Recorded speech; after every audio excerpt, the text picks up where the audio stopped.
everyone, hope you all are good. So only a day left for the examination. I know बहुत सारे thoughts हैं, बहुत सारी चीज़ें दिमाग में चल रही हैं, बहुत सारे लोग revision mode में हैं, बहुत सारे लोग even अपने घर से निकल चुके हैं towards their journey towards the centers. तो आज हम एग्जामिनेशन की तो डेफिनेटली बात नहीं करने वाले हैं बिकॉज आई नो आप सबने बहुत अच्छी प्रिपरेशन कर रखी है, बहुत आपने मेहनत करी है अपने एग्जामिनेशन को प्रिपेयर करने के लिए. But no matter for the preparation, आज का सेशन थोड़ा सा हटके है but examination point of view से बहुत ज़्यादा इंपॉर्टेंट है, क्योंकि जो स्ट्रेस ये जनरेट होता है ना एग्जामिनेशन से पहले, इसको हैंडल करना बहुत ज़्यादा इंपॉर्टेंट होता है a day before also and on the day of examination also. Because no matter आपने कितनी अच्छी प्रिपरेशन कर रखी है, बट अगर ये स्ट्रेस जो एग्जामिनेशन से पहले जनरेट होता है, अगर आपने इसको सही तरीके से हैंडल नहीं किया है, so it can actually ruin all your preparations and even your examination. So क्या करना चाहिए a day before and on the also day of examination, किस तरह से आपका अप्रोच होना चाहिए एग्जामिनेशन हॉल के अंदर, इसके बारे में आज हम बात करेंगे. और इससे रिलेटेड अगर आपके कोई भी और डाउट्स हैं या कोई और क्वेरीज हैं जो हम इस सेशन में नहीं डिस्कस कर पा रहे हैं, डेफिनेटली आप कमेंट कर सकते हैं and then we can have a conversation over that also. So talking about a day before examination, so as a said I know आप सबने दिन रात मेहनत करी है अपने एग्जामिनेशन की प्रिपरेशन के लिए, आप सब ने बहुत अच्छी प्रिपरेशन करी है and you are all ready for the examination. So a day before examination दो तीन बातों का प्लीज ध्यान रखिए अच्छे से. सबसे पहले मैं कहूँगी जितने भी आपके अब एग्जामिनेशन रिलेटेड डिस्कशंस होते हैं, may be with your family members, may be with your friends, stop doing that. Any negative discussion, किसी भी तरह का नेगेटिव डिस्कशन अवॉइड करिए. कोई भी हो, आपके फैमिली में हो, आपके फ्रेंड सर्कल में हो, लाइक आप be stay away, be aloof, खुद को वक्त दीजिए. एंड इस तरह के किसी भी डिस्कशन में, चाहे सोशल मीडिया प्लेटफॉर्म्स पे हो गए, चाहे इंडिविजुअल पे लेवल पे हो गए, कोई भी डिस्कशन मत करिए. Second and most important thing is कि रिविजन मोड. आपको पता है आपके स्ट्रेंथ्स क्या है, वीकनेस क्या है. आई एम श्योर आपने इस एग्जामिनेशन के लिए जब प्रिपरेशन स्टार्ट करी होगी तो आपने एक प्रॉपर स्ट्रैटेजी अपनी बनाई होगी, आपने अपना एक टारगेट सेट किया होगा कि आपको इतने क्वेश्चंस अटेम्प्ट करने हैं, आपको किन सेक्शंस पे ज़्यादा फोकस करना है. So depending upon that strategy, जो आपने स्ट्रैटेजी बनाई होगी, टेक दैट स्ट्रैटेजी, उसका पेपर ले लीजिए, अपने सामने रखिए, और जब आप अपना रिवीजन कर रहे हो ना, तो उसी अकॉर्डिंग अपना रिवीजन करिए कि आपको किन सेक्शंस पे फोकस करना है, कौन से पेपर आपको लगता है कि आपकी उन पेपर्स में स्ट्रेंथ है, किस में आपकी वीकनेस है. तो उस तरह से रिवीजन भी आप उसी मोड से करिए, ठीक है. थर्ड इंपॉर्टेंट थिंग इज कि कोई भी नए पॉइंट्स को टच करने की जरूरत नहीं है. आप बहुत सारी चीजें, जैसे आप सोशल मीडिया प्लेटफॉर्म्स पे देख सकते हैं, इंपॉर्टेंट टॉपिक्स या इंपॉर्टेंट करंट अफेयर्स, एमसीक्यूज, दोस्तों के साथ डिस्कशन हो गया. Even on the day of examination जब आप पहुंचते हैं तो जनरल डिस्कशंस हो जाते हैं कि यू नो मैंने ये टॉपिक कवर किया है, कोई कहता है मैंने ये टॉपिक कवर किया है. तो उससे क्या होता है, जब हम ऐसी चीजें सुनते हैं एंड फॉर इंस्टेंस अगर हमने वो टॉपिक नहीं कवर किया तो थोड़ा सा हम वरीड हो जाते हैं, प्रेशर ऑटोमेटिकली जनरेट हो जाता है, फिर उससे रिलेटेड हम चीज़ें पढ़ने लगते हैं.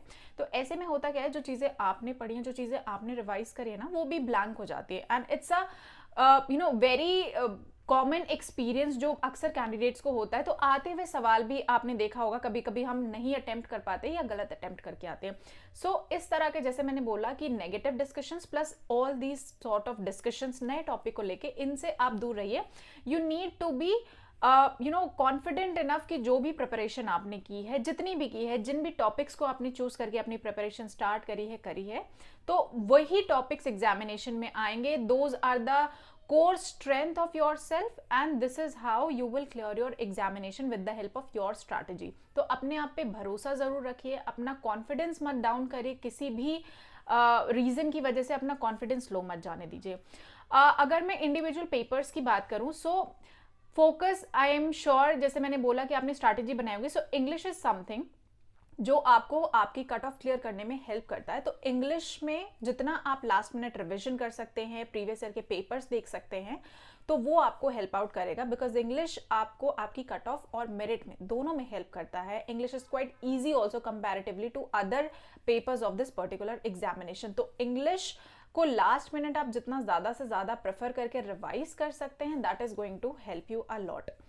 Talking about the current affairs section, current affairs में डिपेंडिंग अपॉन योर बैकग्राउंड आपने जो भी सेक्शंस को कवर करा है या जो भी स्टडी मटेरियल अभी तक आपने यूज करा है, I will tell you my guidance would only be that कि उन्हीं मटेरियल से उन्हीं नोट से रिविजन करिए जो आपने करा है, कोई भी नए सोर्स को टच मत करिए, बिकॉज जैसे ही आप नया सोर्स टच करते हैं जो आपका पुराना सोर्स होता है उसमें आप ऑटोमेटिकली ब्लैंक हो जाएंगे, तो ये चीजें मत करिए, ठीक है।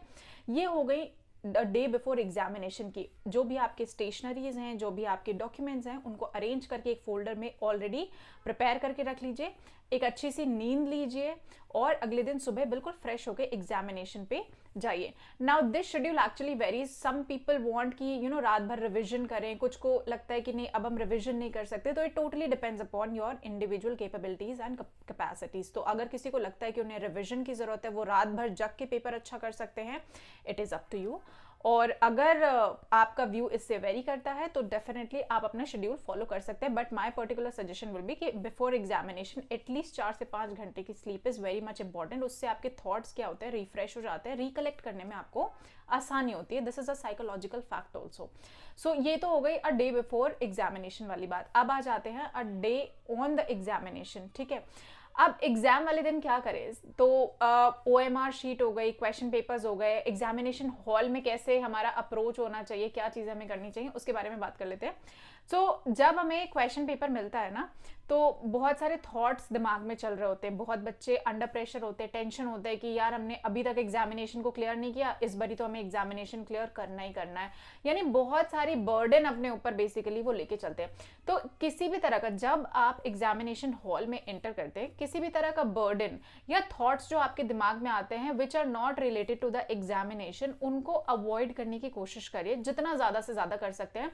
एंड उस time you really need to have faith in yourself. आप एक ही चीज बार बार बोल सकते हैं कि yes I am going to make it this time, I am going to clear this examination this time, ठीक है। First thing is this. Secondly, जब आपको क्वेश्चन पेपर मिलता है, अब जब आप क्वेश्चन पेपर को गो थ्रू करते हैं तो ऑब्वियसली उसमें बहुत सारे क्वेश्चंस ऐसे भी होते हैं जो आपको नहीं आते हैं, but maximum I am sure क्योंकि आप सब इतनी प्रिपरेशन करके जाते हैं, सो बहुत सारे आपको इजी क्वेश्चंस भी दिखते हैं, डिफिकल्ट तो होते ही होते हैं। सो जो डिफिकल्ट है आपको ये सोचना है कि वो सबके लिए डिफिकल्ट है, अगर वो आपको नहीं आ रहे तो वही लेवल ऑफ डिफिकल्टी सबके लिए भी है। तो सबसे पहले आपको उन क्वेश्चंस को अटेम्प्ट करना है जो आपको आते हैं, उसमें टाइम नहीं वेस्ट करना है। So you can have a pen और पेंसिल, और जो आपके क्वेश्चन पेपर आंसर शीट है एटलीस्ट आप उन पे पहले एक गो थ्रू में करके, फर्स्ट जब आप रीडिंग करते हैं क्वेश्चंस की, तो पेंसिल लेके आप पहले उन क्वेश्चंस पे टिक कर लीजिए जो आपको आते हैं और उनके क्या क्या पर्टिकुलर आंसर्स हैं, उनमें एक स्मॉल सा डॉट लगाइए which is not visible to anybody else also, क्योंकि एग्जामिनेशन पेपर्स में I think writing is not allowed, but आप अपने रेफरेंस के लिए एक पर्टिकुलर स्मॉल डॉट लगा सकते हैं डिपेंडिंग अपॉन द ऑप्शंस जो भी आप प्रेफर कर रहे हैं, सो दैट जब आप OMR शीट अपनी भरते हैं तो वो आपके लिए आसान हो जाता है।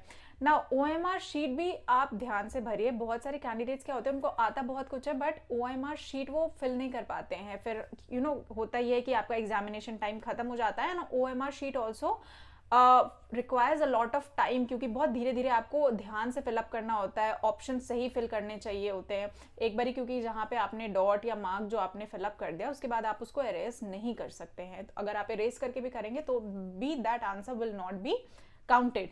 तो बहुत सारे बच्चे ऐसे होते हैं जो अपनी OMR शीट गलत भर देते हैं या जल्दीबाजी में ऑप्शंस उनके गलत हो जाते हैं। So to avoid this last minute hurdle, इसके लिए आप क्या कर सकते हैं, जैसे 2 घंटे आपको हर एग्जामिनेशन के लिए मिलते हैं, तो आप 1 घंटे में एटलीस्ट सारे क्वेश्चंस को 1 गो में करिए। जो डिफिकल्ट वाले हैं उनमें क्रॉस लगा लीजिए, जिनमें आपको लगता है कि ये डिलेमा में है, 50-50 है, उनमें मेक अ डिफरेंट सिंबल। तो इस तरह से आप अपने सेग्रीगेशन कर सकते हैं क्वेश्चंस की।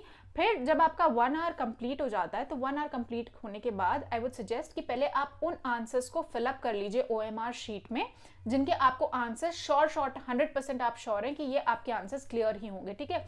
वैसे भी जब आप ये प्रैक्टिस करते हैं, सो आप जब अपनी OMR शीट देखते हैं ना, you can count the number of questions also and the marks you are attaining, because उस मार्क्स को लेके आप कॉन्फिडेंट है कि जो आप आंसर्स लगाने जा रहे हैं वो शॉर्ट करेक्ट है।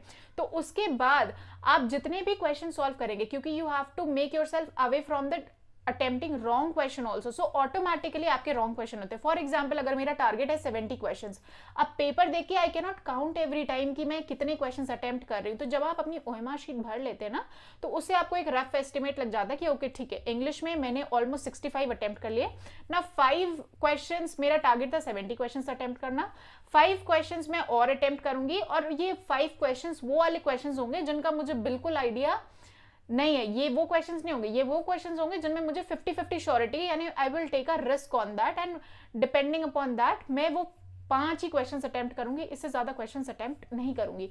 तो ये वाला एक अप्रोच आपको लेके आना होगा अपने हर एग्जामिनेशन के लिए. ठीक है, तो इस तरह से आप अपनी OMR शीट भी फिल कर सकते हैं, आप अपना टारगेट भी देख सकते हैं, और जो वो लास्ट मिनट स्ट्रेस होता है उसको अवॉइड कर सकते हैं. जब आपका एग्जामिनेशन क्लियर हो जाता है फर्स्ट वाला, तो सेकंड पेपर के लिए जब आप सिमिलर वे में अप्रोच करते हैं, तो उसी तरह एक similar short revision, crisp revision कर सकते हैं आप अपने बाकी के एग्जामिनेशन के लिए. नाउ टॉकिंग फॉर मैथमेटिक्स या फिर जनरल नॉलेज के लिए बिल्कुल शॉर्ट नोट्स बना के लेके जाइए, जो स्टैटिक है उन पे फोकस करिए. मैथ्स में मैं ये कहूँगी कि आप शॉर्टकट ट्रिक्स जो भी आपने अपनी फ्रेम करी हों, या आपके जो इंपॉर्टेंट फॉर्मूलाज होते हैं उनको आप कोलेट कर सकते हैं एक जगह, और उनका एग्जामिनेशन से पहले रिविजन कर सकते हैं. आज के दिन मैं कहूँगी कि आप अपनी जो प्रीवियस ईयर पेपर्स हैं उनको एक बार ऐसे एक लुक ले सकते हैं. उससे क्या होता है, जब आप प्रीवियस ईयर पेपर्स लेते हैं तो आपको एक कॉन्फिडेंस ऑटोमेटिकली जनरेट हो जाता है.